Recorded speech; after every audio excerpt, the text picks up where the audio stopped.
মৃত্যুর চোট, মৃত্যুর আঘাত তো সবচেয়ে বড় আঘাত। মৃত্যুর আঘাত সেটাকে মাথার মধ্যে আমরা আনি না।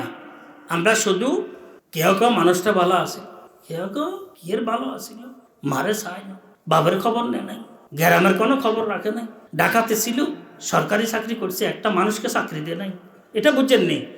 এই ধরনের কথা, কুকথা, সঠিক কথা, বেঠিক কথা, ভালো কথা, মন্দ কথা, অতিরঞ্জিত অতিরিক্ত কথাবার্তা করবো, এগুলো আমার নিজের কানেও বহু সময় আছে।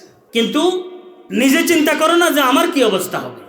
এখানে ভালো মন্দের নির্ণয় করার দরকার তো আমার নাই, সে আল্লাহর হইয়া গেছে। এখন দোয়া করা দরকার যেন আল্লাহ তাকে কবুল করে নেন, তারে মাগফিরাত করেন।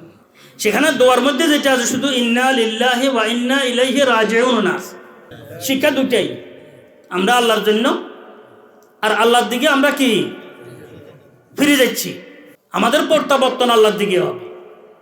তো নিজের প্রত্যাবর্তন, নিজের ফিরে যাওয়ার বিষয়টিকে মাথার মধ্যে না রেখে এমনি রকমের কথাবার্তা, হাসি মজা, কত রকমের বিষয়